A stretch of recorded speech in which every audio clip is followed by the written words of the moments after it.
How you do? So I'm at the grocery store. I'm in the parking lot, and I just finished grocery store run number 2. Yes, it's night, as you can tell. I am wrapping up these grocery store errands just in the last bit, in the nick of time, on a Sunday night before the work week begins tomorrow. But I am getting it done. This is a part of my essential patterns when I think about paying attention to my eating habits and the structure and the container, the framework I need to make them work well for my week. I just need to make sure all the grocery store stuff runs are done on Sundays, and typically I do all my cooking on Mondays, cook up a bunch of foods that I just love to eat, and then figure out what I want to do with them throughout the week. As long as they're foods that I know that I like and that they will work for me, then I don't really have to think about, I'm going to make this meal or I'm going to make that meal. And as long as they're foods that go together, and generally they do, I just make them up and then cook them up. But the key often for me is to make sure I've done my grocery shopping in time to make that all work at the beginning of the week. So I am wrapping up grocery store run number 1 on my way to grocery store run number 2 for the evening, but it's exciting. One of the things that I'm looking forward to is experimenting with some food swaps that I'm working on. I am a fruit eater. I love fruit.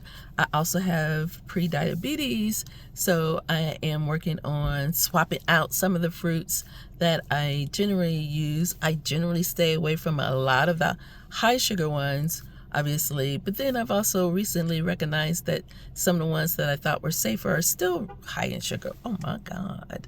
You would think that fruit, no matter kind of fruit, is good for you. People just say fruits and vegetables. So that's what I would do.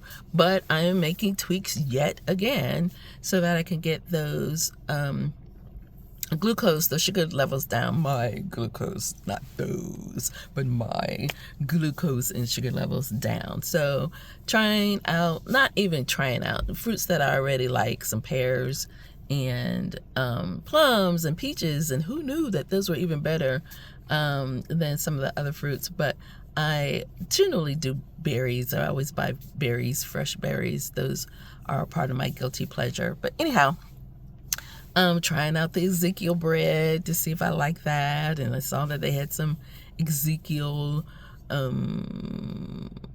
English muffins, so I'm gonna try to see that. Those are some of the tweaks for right now that I'm just gonna see how they work out. I'm not trying a bunch of tweaks at once. Just trying a couple of here and there to see if I like them, especially as they impact my grocery budget. I don't want to overdo grocery budget by buying stuff that I don't know, or buying too much stuff that I don't know is going to really work for me. So just trying a couple for this grocery run and these 2 weeks grocery run, and seeing how that works out. But in general, I'm really excited because I am looking forward to this being a building block, a next step to what I'm celebrating, which is first 5 pounds lost. Yay for me. Oh my gosh, first 5 pounds lost ended up being harder than I thought it would be. So listen, I am about 6 weeks into this journey towards Sacred 60, and one of the goals is claiming and living into, or finding, I don't know what the verb I'm looking forward to, but one of the goals is a body that fits my life, the things that I want to do, even into my 60 season and beyond. And so losing 60 pounds to help that effort. And within that goal, what I had set out was to focus on 5 pounds a month. 5 pounds, 12 months, 60 pounds. It seemed to be reasonable. 5 pounds a month, it seemed to be reasonable. But, it just took a little bit getting going. These first couple of weeks about getting my mindset and really kind of getting focused into reclaiming habits. And so it took a little while, but I'm doing my walks regularly. They're not every day, but hey, I don't need them to be perfect. I do need to be consistent. And I have been consistent. Hey, I've been consistent with my walks.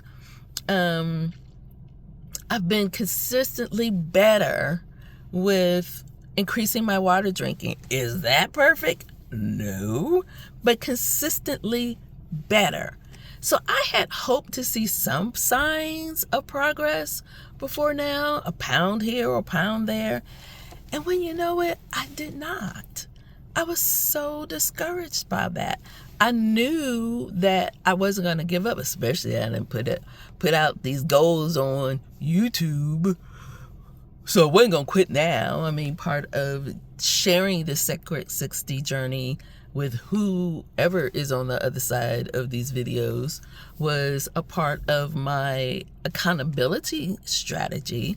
And so now I'm out there. I got to be accountable. So I've been keeping going. But I was nervous. I mean, it was discouraging, and I was nervous when I didn't see any initial signs at all. I mean, I at least thought I would see a half a pound. And I didn't see initial signs at all. Granted, I haven't found the regular pattern of weighing myself on the scale that works for me. I think it's going to be once a week. But nonetheless, I didn't see anything. And I was discouraged. So what happened was I was just Googling for some information to help me understand what was happening in this early phase of the life set process that includes the body that fits my life. And one of the things that I was reading reminded me that just because I didn't see the signs that I wanted on the scale initially didn't mean that there were other signs, that there weren't other signs that was giving me factual, actual information that was also important for me to pay attention to. So I started noticing when I was started thinking about what's happening and how to interpret what's happening with my body in relationship to the new practices and habits I've been working on. I started paying attention to the fact that my face is thinner than it was several weeks ago. I started noticing that my walks are easier than they were 6 weeks ago. I started noticing that I can walk farther in the same amount of time than I did 6 weeks ago. I started noticing that in the same amount of time, I finish faster if I use the same distance than I did 6 weeks ago. And these are trustworthy signs. And I could trust them as I was waiting on the scale to show me new signs too. That's been so helpful. And so I am taking that lesson and bringing it into the fullness of my life in new ways as well, and celebrating 5 pounds lost. A wonderful journey yet to go.